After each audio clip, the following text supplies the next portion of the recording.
1. Intro. Most people think calm comes from fixing everything around them. Fix the situation, fix the person, fix the future. But the Stoics believed something very different. They believed calm begins the moment you stop reacting and start seeing clearly. Right now, your mind is telling stories faster than reality itself. And those stories are what exhaust you, not life. There is a simple Stoic trick that can interrupt this mental noise in seconds. No breathing exercises, no motivation talk, no escaping your problems. Most people miss it because it feels too simple to be powerful. Yet Marcus Aurelius, Seneca, and Epictetus relied on it daily to remain unshaken. Before we go deeper, subscribe to Legacy of Thinkers. Because what you're about to learn next isn't just philosophy. It's a skill that can quietly change how you experience everything. 2. The modern struggle. Emma wakes up already tired. Not because she didn't sleep, but because her mind never really rested. On the surface, her life looks fine. A stable job, friends, a routine that works. Yet inside, her thoughts replay conversations that already ended. Things she should have said, things she shouldn't have felt, moments that no longer exist, except in her head. Daniel's struggle looks different. He rarely shows stress, he keeps moving. Emails answered, meetings handled, decisions made. But every notification tightens something in his chest. Every silence feels like a judgment. Every delay feels personal. Neither Emma nor Daniel is weak. They're not broken. They're simply reacting, automatically, to everything that appears in front of them. This is the modern condition. We confuse thinking with control. We confuse constant reaction with responsibility. The mind was never designed to process endless stimuli without pause. So it fills the gaps with assumptions, worst-case scenarios, imaginary threats. And without realizing it, we give our peace away. Not to reality, but to the stories we tell about it. 3. Stoic context. The Stoics noticed something long before smartphones, emails, or endless news cycles existed. They saw that the human mind doesn't suffer because of events, but because of interpretation. Seneca warned that we are wounded more often by our imagination than by reality itself. Not by what actually happens, but by what we expect might happen. What we fear could happen. What we replay long after it's already gone. Epictetus went even further. He said there are things within our control, and things outside it. Peace begins the moment we stop confusing the two. Most people live as if every thought is a fact.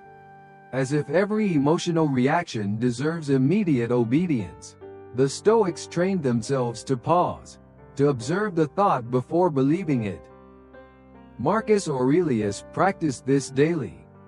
In the middle of war, betrayal, illness, and power, he reminded himself that events arrive neutral. Meaning is added later, by the mind. This wasn't detachment. It was clarity. The Stoic didn't suppress emotion. They questioned it. They asked, is this reaction necessary? Is it accurate? Is it useful? And in that brief moment of questioning, they reclaimed control, not over life, but over their inner world. 4. The Stoic Trick, core. Here is the Stoic trick, simple, quiet, and almost invisible. So simple that most people overlook it. The Stoics learned to separate the event from the story about the event. Something happens. A message is late. A comment feels cold. A plan doesn't work out. That part is neutral.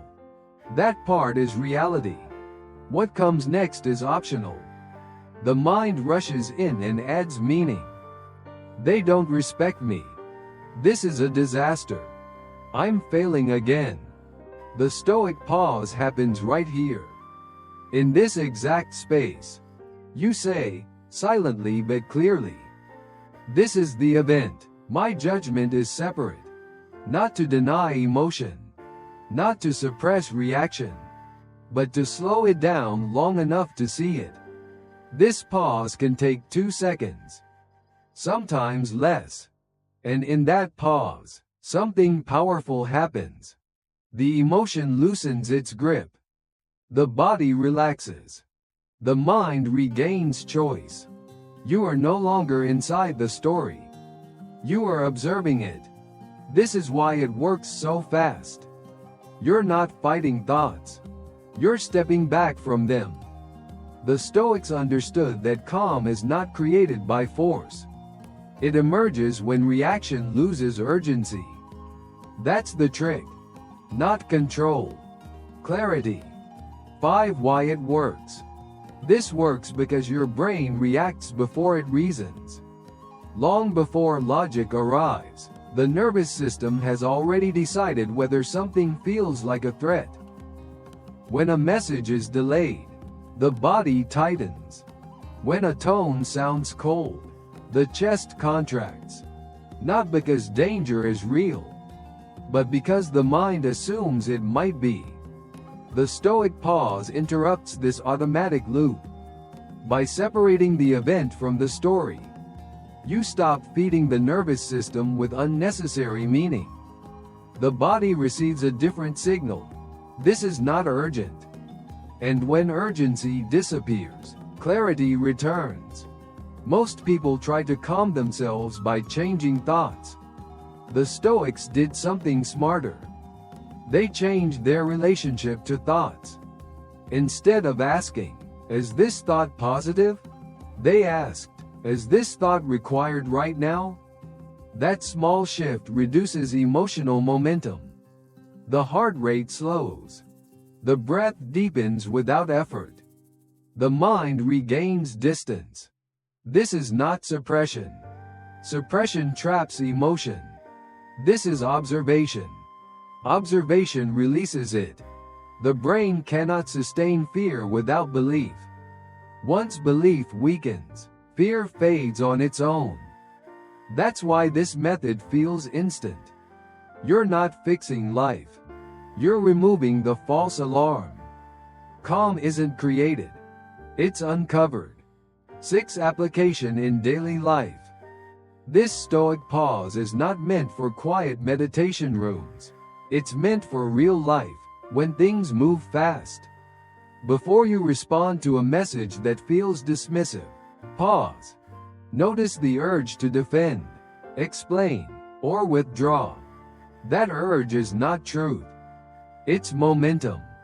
At work, when feedback sounds sharper than expected, pause. Label the event. Feedback was given. Then notice the story forming. I'm not valued. You don't need to erase the story, only to recognize it. In relationships, the pause becomes even more powerful. When someone you care about goes silent, pause. The mind wants to fill the gap with fear. Something is wrong. I've been replaced. That's a story, not evidence. Even in traffic, in lines, in small daily frustrations. This practice works the same way. Event, story, pause. Over time, this changes how you move through the world. You stop leaking energy into imagined problems. You respond with intention instead of reflex. The Stoics didn't seek emotional numbness. They sought freedom from unnecessary disturbance. And that freedom begins in ordinary moments. The ones we usually rush past without noticing. 7. Stoic closing. The Stoics didn't wait for life to become gentle. They trained themselves to stay steady inside a world that wasn't.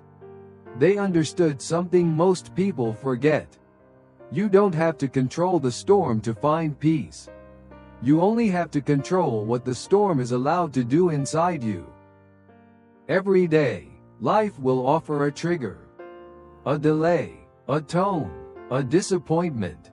And each time, you get to choose. React automatically, or return to clarity. That small pause, the space between the event and your judgment, is not weakness. It's power. Because the moment you can observe your thoughts, you are no longer their prisoner. You are their witness. If this helped you, don't keep it to yourself. Share it with someone who's been feeling overwhelmed. And let me know in the comments, what situation in your life needs this stoic pause the most? Hit like if you want more calm, practical stoic wisdom.